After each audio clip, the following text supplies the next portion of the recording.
بسم اللہ الرحمن الرحیم۔ السلام علیکم۔ کہتے ہیں کہ ملک الموت نے بارگاہ رب العزت میں عرض کی، اے مولا کریم، میں نے کروڑوں لوگوں کی جانیں قبض کی ہیں، مگر دو جانیں ایسی ہیں کہ جنہیں قبض کرتے وقت مجھے بڑا ہی صدمہ اور افسوس ہوا ہے۔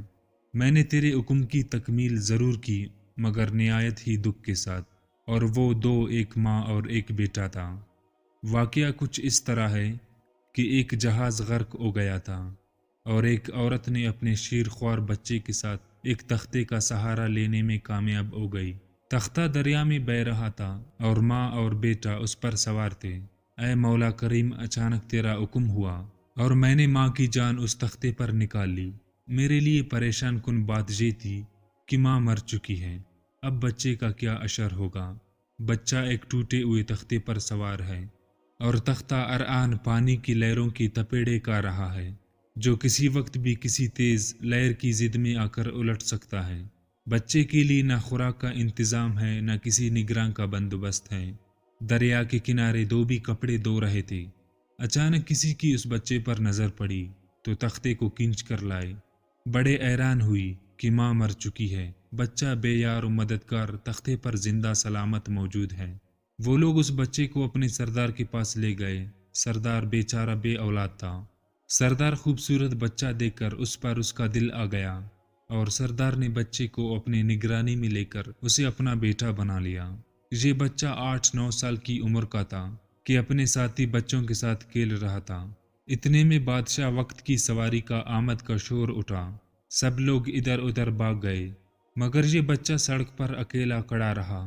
بادشاہ کی سواری گزر گئی، اس کے پیچھے اس کا عاملہ پیدل آ رہا تھا۔ ان میں سے ایک سپاہی کو راستے میں سے سرمے کی ایک پڑیا مل گئی۔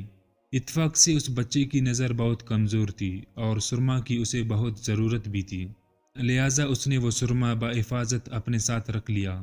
آنکھوں میں لگانے سے پہلے اسے خیال آیا کہ یہ سرما کوئی تکلیف نہ پہنچائے، لگانے سے پہلے کسی دوسرے شخص پر آزما لینا چاہیے۔ قریب ہی وہ بچہ کھڑا تھا، اس نے اس بچے پر آزمانا چاہا۔ بچے نے سرما اپنی آنکھوں میں لگا لیا، مگر یوں ہی سرما اس نے لگایا، اسے زمین کی تہہ میں موجود چیزیں نظر آنے لگے۔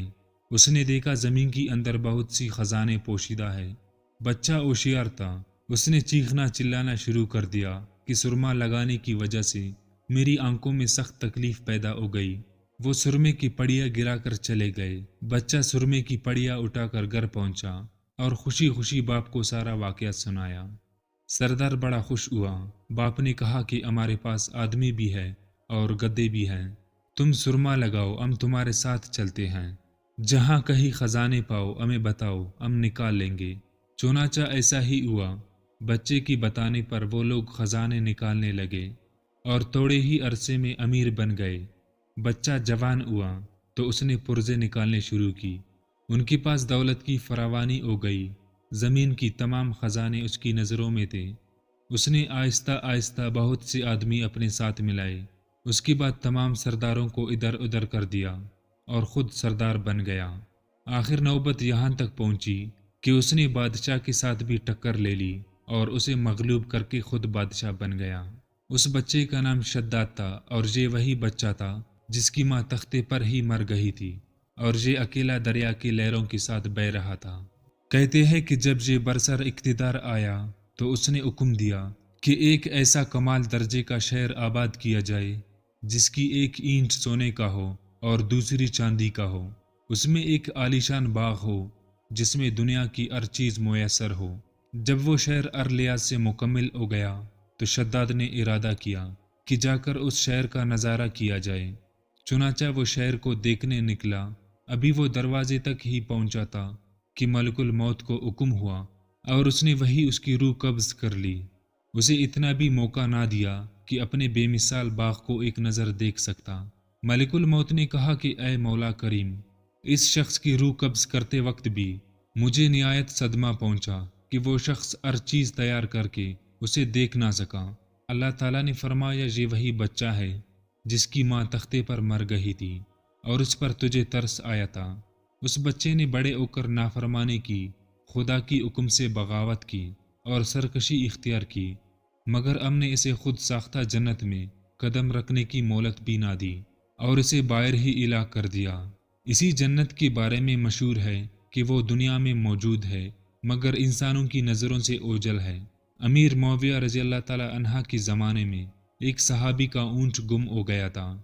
وہ اونٹ کی تلاش میں کہیں اس علاقے میں جا نکلا تو اللہ تعالیٰ نے اسے وہ سب کچھ دکھلا دیا۔ وہ صحابہ وہاں کی کوئی نشانی بھی ساتھ لایا تھا۔ اس صحابی نے یہ واقعہ امیر صحابہ رضی اللہ تعالی عنہ کے پاس بیان کیا۔ انہوں نے کافی تلاش کرایا مگر کسی کو وہ جنت نہیں ملی اور اسے اللہ تعالیٰ نے پوشیدہ کر دیا۔